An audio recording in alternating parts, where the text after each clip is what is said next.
Have you ever thought about what you'd do if a heart attack struck and you were completely alone? It's a scary thought, and unfortunately, it happens more often than we realize.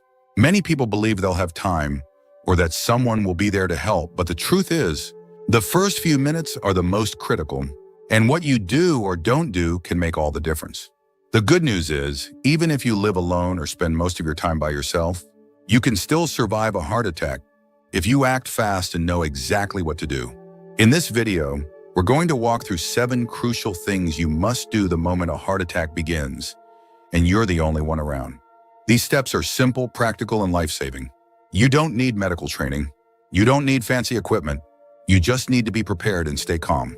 We'll break it down step by step: how to recognize the first signs, what to take immediately, how to keep your heart from working too hard, and even what small actions you can take that could give you just enough time to get the help you need. Stay with us until the end, because the last few steps are the ones most people forget, but they might be what actually save your life. Don't wait until it's too late to learn what your body is trying to tell you. Let's get started. Number 1, recognizing the earliest warning signs. The first and most important step in surviving a heart attack alone is knowing what it feels like. Not just in your chest, but in your whole body. Most people expect a dramatic, crushing pain in the chest like you see in movies. But the truth is, real heart attacks often begin with much subtler symptoms. And those early signs can be easy to ignore until it's too late. What you're looking for is a deep, uncomfortable pressure or squeezing sensation in the center of your chest. It might feel like something is sitting on you, or like your chest is slowly being filled with cement. It could also come and go, making you think it's nothing serious. But if it lasts more than a few minutes or keeps returning, don't second guess it. Other early signs include shortness of breath, even without chest pain. You might feel like you just walked up a hill, even if you're sitting still. Some people feel pain in the arm, shoulder, neck, or jaw. Others get lightheaded, break out in a cold sweat, or feel nauseated and dizzy. And in some cases, especially for older adults or women, the pain may feel more like pressure in the back or stomach than anything in the chest. Let's take an example. Richard, 74, was sitting at his kitchen table when he felt a strange tightness under his collarbone, almost like heartburn. But then he noticed he couldn't take a full breath, and his hands began to sweat. He remembered reading that not all heart attacks start with pain. So instead of brushing it off, he acted. That decision may have saved his life. The body often whispers before it screams. And when it comes to heart attacks, those whispers are your only chance to take action before the damage begins. If you wait for the classic chest-clutching drama, you may already be too late. So the next time something feels off, and especially if it's a combination of pressure, shortness of breath, or unusual fatigue, stop what you're doing. Don't try to tough it out. Don't tell yourself it's just indigestion. Recognizing the warning signs is your first shot at survival. Treat them seriously, even if they seem small. Your life might depend on it. Number 2, calling emergency services immediately. Once you suspect that a heart attack may be starting, the very next thing you must do without hesitation is call 911. Do not wait to see if the symptoms go away. Do not try to drive yourself. And do not assume that you're overreacting. Calling emergency services is not only the fastest way to get help, it's the most effective thing you can do to stay alive. A heart attack isn't something you walk off. Every minute matters. The longer your heart muscle is starved of oxygen, the greater the damage. But when you call 911, trained professionals are already preparing as they drive toward you. They're bringing equipment, medication, and the ability to keep you alive. If your heart stops on the way to the hospital, what's more, if your symptoms worsen quickly, which they often do, you won't be able to help yourself. That's why trying to drive is one of the most dangerous choices people make. You could lose consciousness, cause an accident, or delay your own care. Let the professionals come to you. Think about what happened to Linda, 78. She felt a strange ache in her left shoulder, followed by a wave of nausea and a cold sweat. She thought about calling her son, but then she remembered a nurse once telling her, "If you're alone and might be having a heart attack, call 911 first, talk to your family later." She made the call. By the time the ambulance arrived, her symptoms had intensified, but the team was ready. They stabilized her on the spot. That phone call saved her life. You don't have to be sure you're having a heart attack to call for help. The dispatcher won't be upset if it turns out to be something else. In fact, they'd rather send help you didn't need than miss a chance to save your life. Keep your phone somewhere you can reach it easily. especially if you live alone. If you feel symptoms coming on and can't speak clearly, press the emergency call feature. Some phones have a shortcut to call for help even when locked. Learn where it is and use it. If you're still watching this video and finding these insights valuable, please comment number 2 below to let me know you're here. And if you haven't subscribed yet, I recommend you subscribe and turn on the bell so you don't miss any videos. Your support helps us continue creating good content to inform and inspire you. Now let's move forward. Number 3, chewing an aspirin slowly and calmly. After calling emergency services, the next, most powerful action you can take is simple. Chew an aspirin. Not swallow, chew. And do it slowly, even if your hands are shaking.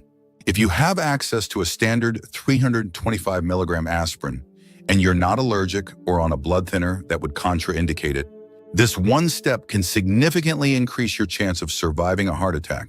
Aspirin works by thinning the blood. It helps slow or prevent the growth of a blood clot that may be blocking one of your coronary arteries, the very thing causing the heart attack in the first place. By chewing the tablet instead of swallowing it whole, you get it into your system faster. Studies have shown this can buy valuable minutes, sometimes even enough to restore some blood flow before help arrives. It's important not to take aspirin on an empty stomach unless absolutely necessary. But in the event of a heart attack, the risk of clotting far outweighs that concern. Also, don't take coated or delayed release aspirin. If it's all you have, chew it anyway. You want the effects to start as quickly as possible. Let me tell you about Joe, age 72. One morning, he felt a tightness spreading from his chest to his neck.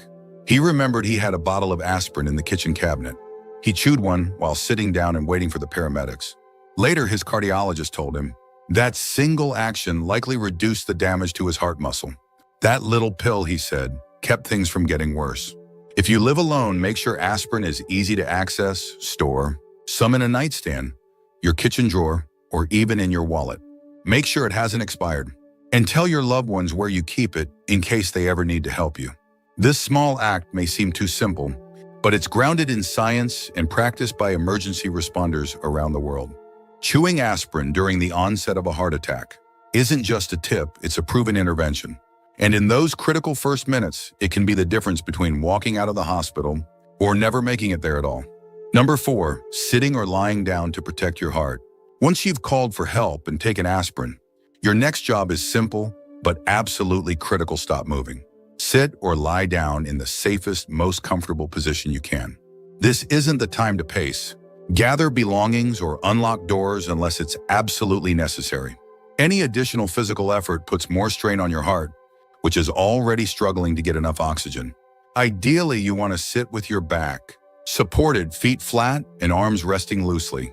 This helps reduce your heart's workload while you wait for paramedics. If you feel faint or lightheaded, lie down on your side with your head slightly elevated. And don't try to power through the discomfort. That mindset might have served you well in other parts of life, but in this moment, it's a risk you can't afford. It's common for people to feel embarrassed, calling for help and then sitting there doing nothing. But make no mistake, doing nothing is doing something. It gives your heart a chance to stabilize, it slows your breathing, and it keeps your body from burning through its already limited oxygen supply. Take the story of Alice, 81. When she felt pressure radiating across her chest, her first instinct was to clean up the kitchen and get herself together. But she remembered what her doctor once said. If you think it's your heart, sit down. Everything else can wait. She sank into her favorite recliner and waited for help. That stillness, she later learned, likely prevented her symptoms from escalating into full cardiac arrest. So if you ever feel those symptoms creeping in, pressure, shortness of breath, dizziness, don't try to finish what you're doing. Stop right where you are or move as little as possible to a safer spot. Sit or lie still, breathe slowly, and let your body focus on just one job: surviving. And here's something simple but often overlooked. If you're on a chair without armrests, don't let your body slump. Keep your spine supported and your breathing open. The more relaxed and upright your position, the less effort your heart has to make. If you're still watching this video and finding these insights valuable, please comment number 4 below to let me know you're here. And if you haven't subscribed yet, I recommend you subscribe and turn on the bell so you don't miss any videos.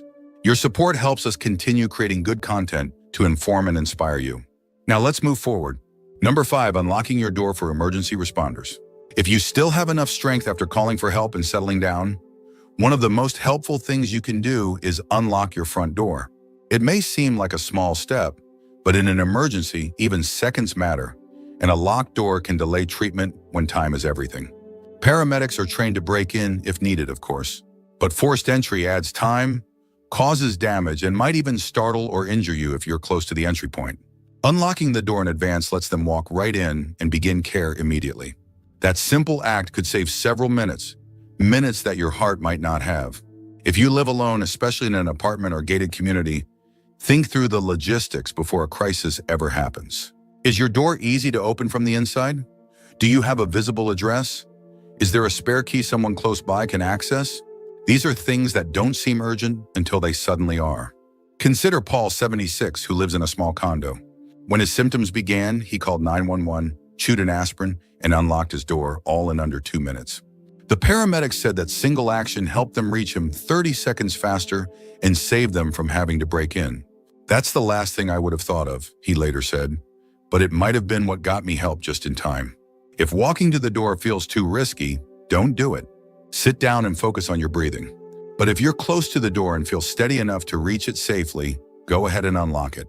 You might also consider a smart lock with remote access or a medical lockbox for your key, especially if you live alone or have mobility challenges. It's a small act of preparation, but it sends a message to the people coming to save you. You're ready. You've done your part. Now it's their turn to do the rest.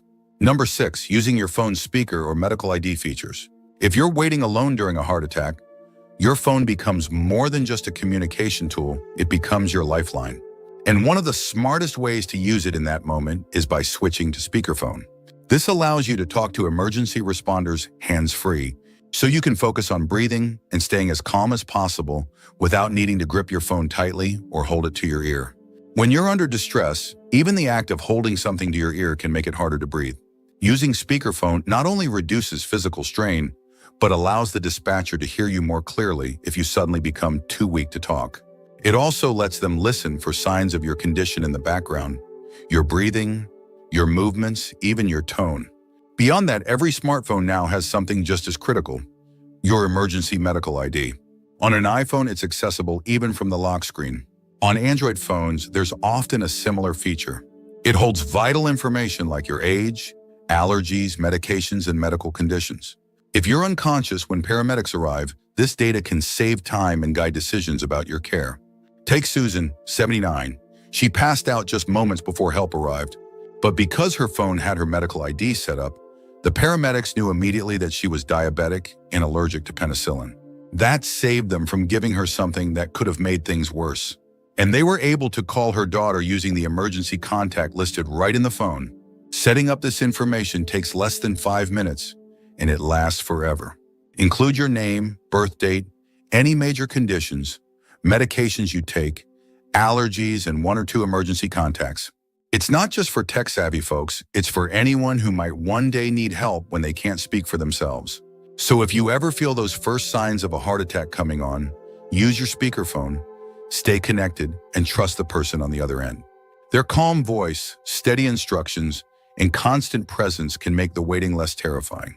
And if something happens before help arrives, your phone might still speak for you when you no longer can. If you're still watching this video and finding these insights valuable, please comment number 6 below to let me know you're here. And if you haven't subscribed yet, I recommend you subscribe and turn on the bell so you don't miss any videos.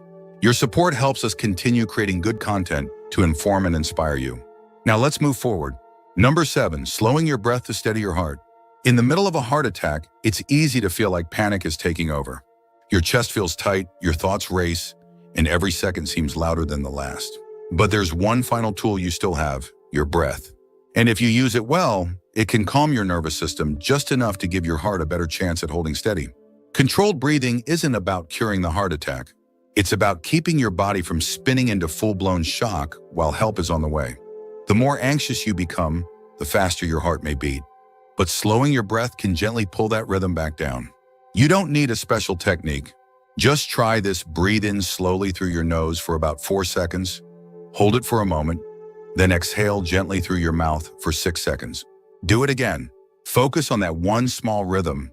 It gives your body something steady to anchor to, and it can help prevent your heart from going into dangerous arrhythmias triggered by stress. Consider what happened to Frank, 83. When the pain hit, he felt like he was drowning in fear. But he remembered a simple breathing exercise his doctor had taught him during a checkup. He focused on each breath, kept himself still, and let go of the panic. By the time the paramedics arrived, his heart was still unstable, but not in full arrest. I just kept thinking, stay calm, stay alive, he later said. You can practice this breathing anytime. When you're resting, when you're feeling anxious, even when you're watching TV. The more familiar it feels, the more instinctively your body will return to it when the stakes are high. Your breath won't fix your arteries, but it can buy you time. It can keep oxygen flowing and help your heart hold on. And sometimes in those final moments before help arrives, that's the only edge you need. Stay still. Stay alive. Final thoughts. At the end of the day, surviving a heart attack alone isn't just about luck. It's about preparation, awareness, and calm action. These 7 steps may seem simple on their own, but together they form a powerful chain that can save your life. Recognize the warning signs. Call for help immediately. Take aspirin if you can. Sit or lie down to conserve your strength. Make it easier for help to reach you. Use your phone's tools wisely. And slow your breathing to keep your heart steady. Each one of these measures buys you a little more time. Each one gives you a little more control. And each one says something important, that even when you're alone, you're not powerless. Heart attacks can feel like the most frightening kind of solitude, but these steps remind you that you're not truly helpless, not even for a second. You have tools, you have knowledge, and you now have a plan. So ask yourself, what stood out the most to you today? Was there a step you hadn't considered before? Or one that you now see in a different light? Think about how you can apply this to your own life, and maybe even share it with someone you care about. It might not just save your life, it could save theirs too. Thank you for joining us today. We'd love to hear from you. Leave a comment below and share one thing you learned today and how you plan to use it in your life. Your thoughts are important to us, so don't hesitate to share them. Reading your comments gives us great motivation and encouragement. If you enjoyed this video and found it helpful, please like, subscribe, and share. Your support helps us continue creating good content to inform and inspire you. Thanks for watching, and we look forward to seeing you in the next video.